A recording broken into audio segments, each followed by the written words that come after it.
আসসালামু আলাইকুম রহমতুল্লাহ। আপনারা সবাই ভালো আছেন? আলহামদুলিল্লাহ। ঈদ পুনর্মিলন অনুষ্ঠান এ নিয়ে একটু কথা আমার বলতেই হয়। কয়েকটা কথা আমার কানে এসছে, আপনারা খুব মনোযোগী হবেন, আমার কথাগুলো শুনবেন।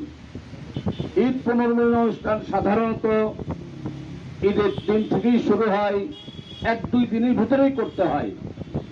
কারণ ঈদ পার হয়ে গেল, ঈদের পরে আমরা একত্রিত হব, একসাথে বসবো, সবার সাক্ষাৎ করব, সবার সঙ্গে মহানাকা করব, সবার কুশলাদি জানবো। এটা হলো ঈদ পুনর্মিলন অনুষ্ঠান। কিন্তু এখানে অনেক প্রশ্ন এসেছে যে ঈদের পরের দিন কিভাবে আসবো। আসলে এটা কোনো ব্যাখ্যা নয়। আত্মীয় স্বজন থাকবে, ঈদ চলে গেছে, আমরা সবাই থাকবো। এখনো যদি এইসব আমরা অজুহাত, আমাদের সাহেব বলে হাত তো 3টা, 2টা হাত ডান বাম, আর একটা হলো অজুহাত খাড়া করার কোনো সুযোগ এখানে নাই। আমি আপনাদেরকে অবগতির জন্য বলতেছি, এই অজুহাত আর কোনোদিন বলবেন না, করবেন না। কারণ অজুহাত দিয়ে সংগঠন চলতে পারে না। ইসলামী আন্দোলন কোনো গতানুগতিক সংগঠন নয়। ইসলামী আন্দোলন অত্যন্ত সুন্দর, অত্যন্ত সাবলীল, এবং আল্লাহ রসুল এবং সাহাবী আজমাইনদের ঠিক নির্দেশনামূলক ভাবেই এই ইসলামী আন্দোলন চলে থাকে। আমাদের সাহেব চরমনা পীর সাহেব হুজুর, তাদের কথা শুনতে হবে, তাদের কাছে বসতে হবে, তাদের আলোচনাগুলো দেখতে হবে। ইসলামী আন্দোলন কি? বিগত 16টা বছর স্বৈর শাসকের কবলে আমরা ছিলাম।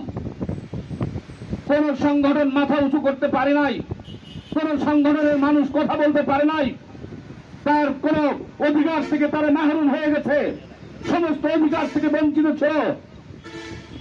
আজকে 5ই জুলাই আগস্টের সেই ভরাডুবির পরে আবারও আমরা সবাই আলোর মুখ দেখেছি।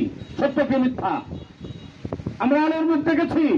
আমরা এখন কথা বলতে পারছি, কথা বলার কোনো আমাদের বাধা নাই।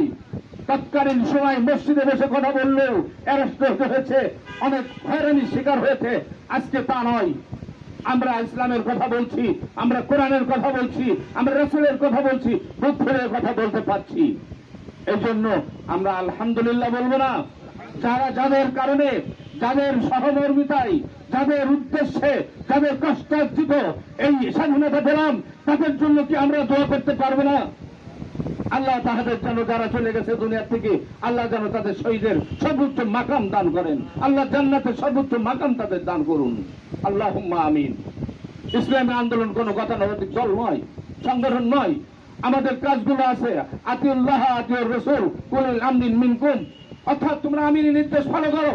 তোমরা আমিরের নির্দেশ আইন অনুগত হবে যদি সত্য হয় এবং সেটা কোরআন এবং সুন্নাহ মাফিক হয়, সেই আইন তোমাদের মানা তোমাদের জন্য ফরজ। ঠিক না ঠিক? এই আইন আমরা মানতে পারি না।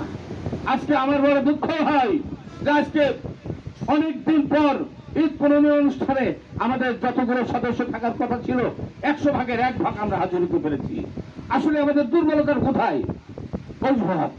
এই অজুহাত দিয়ে সংগঠন চলতে পারে না। আমি আপনাদের কাছে বিনীত অনুরোধ করব, যারা এখানে এসছেন, যারা এই কথাগুলো শুনছেন, ভালো করে বুকে লালন করেন, ধারণ করেন, নিয়ে যান, বাড়ি দিয়ে কাজ করেন, দেখুন কাজ উঠবে। কারণ ইসলামী আন্দোলন কোন কারোর দাবিদারি করে না, কারোর কথার পরে চলে না। ইসলামী আন্দোলন চলে কোরআন এবং সুন্নাহ মাফিক।